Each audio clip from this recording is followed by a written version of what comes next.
Welcome once again to Lehto's Law. Here's Steve Lehto. I was talking to my good friend Mark yesterday, and he said, "Steve, did you see that cheese story on CNN?" I said, "Of course I saw the cheese story on CNN. I'm going to do a video about it." He goes, "A video about the cheese story?" I said, "Absolutely." It was also sent to me by Robay, Josh, and William. In case you didn't catch this, it's a pretty funny one. Rob Pichetta wrote it for CNN Business. Drug dealer jailed after sharing a photo of cheese that included his fingerprints. There's just something comical about cheese. I don't know why. Maybe it's because in cartoons there's animals often fighting over cheese. But a drug dealer whose fingerprints were analyzed by police when he shared a photo of his hand holding a block of cheese has been sentenced to 13 years and 6 months in prison. Now, the sentence is not for the cheese. Okay, that's just simply how they ID'd the man. He was from Liverpool, which is a town in northwestern England. And they may be known for other things as well, such as bands that came from Liverpool. And he sent a picture on an encrypted device of a block of Stilton he had found in an upmarket British grocery store.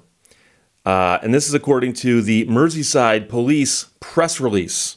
So a block of Stilton cheese that he'd found in a Marks and Spencer. And, you know, I'm not sure the last time I got so excited about food I'd found in a store that I photographed it and sent it to people. But I know people on Facebook who photograph their lunch every single day and will say, "Look what I'm having for lunch." I'm not sure if eating is such a rare occasion for some people that they want to photograph it and announce it every single day. But some of these people also post photographs and go, "This is the greatest man on earth, my husband." So the photograph was discovered by police who used it to analyze the fingerprints of the man holding the block of cheese. And then they used that to identify him. And apparently, and this is what I'm guessing, is that they knew who he was when he posted the photograph. But they apparently didn't have his fingerprints in their system yet.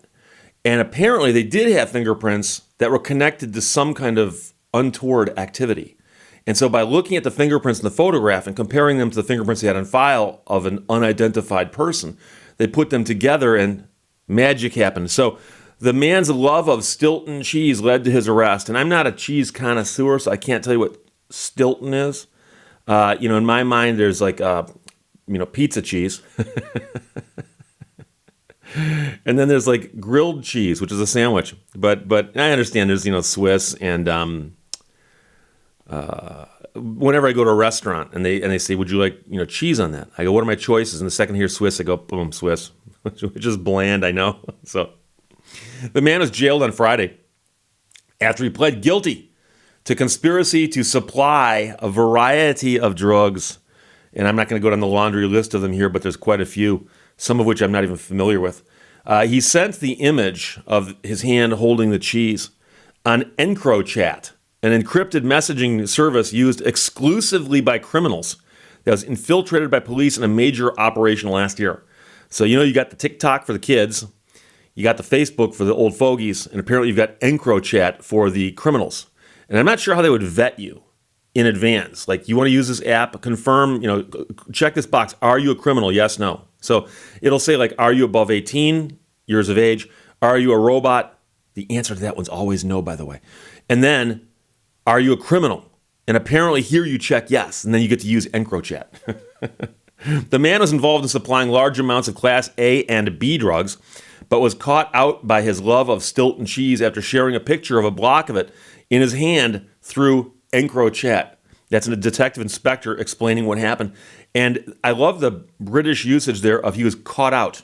He was caught out. In America, they'd say he was caught. But caught out is just, there's something poetic about it. His palm and fingerprints were analyzed from the picture, and it was established that they belonged to the man that was arrested. Encrypted, which offers a secure mobile phone instant messaging service, was a criminal marketplace used by 60,000 people worldwide for coordinating the distribution of illicit goods, money laundering, and other bad things, according to UK's National Crime Agency. This man is not, of course, the first to be arrested after making an unforced error, as we would say. In January, 2 burglars were detained in the UK after accidentally pocket-dialing the police during their alleged crime.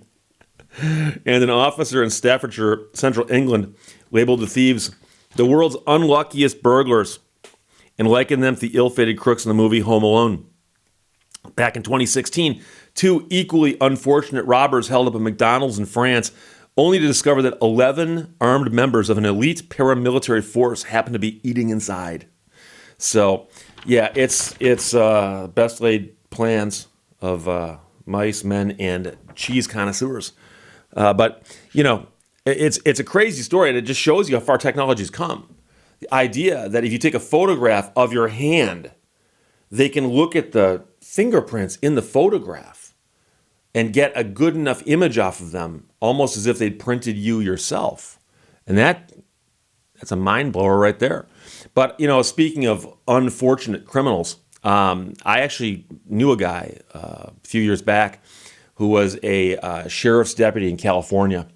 And I was simply talking to him about the perils of his job. And I was an attorney at this point in time, but only just a couple years out of law school. So I just found it fascinating to talk to a guy in law enforcement. And he had someone try to carjack him in his own driveway. And somebody had followed him, and he was aware of it because he's a law enforcement officer who watches these things. And he realized that he'd been followed, and as he got out of his car, somebody attempted to carjack him. And it was the last thing they did on this earth. And, you know, it was interesting. He told me the whole story, and they picked the wrong guy. And you know, he wasn't in his work vehicle. He was simply in his personal vehicle, and he happened to have a nice car. So somebody was driving along, and they go, hey, there's a car. We should steal that car. Not knowing the guy behind the wheel in plain clothes was a sheriff's deputy who knew how to handle the situation. And like I said, it was the last thing that guy did, and he just chose the wrong person to carjack. So, you know, here we go with a guy who he loves his cheese. Okay, you got to understand. And again, I admit there's going to be people out there who are upset with me for poking fun at cheese. There's people out there who are connoisseurs of everything. I understand that. So if someone can please explain to me, and I would welcome this. And in fact, if somebody gives me a good, serious explanation, actually, or a good non-serious explanation, the best explanation of Stilton cheese, I will pin to the top of the comment board so that we can all learn what it is about Stilton cheese. Because I've never even heard of the word before. And is it named after a person, or is it named after a place? Is it named after a famous cow? I don't know. What is Stilton cheese? So if someone can tell us that, I'd greatly appreciate it. I will pin the comment. I will watch the comments looking for, Steve, here's what's so great about Stilton cheese. And I'll pin it. Because right now, there's a guy sitting in jail.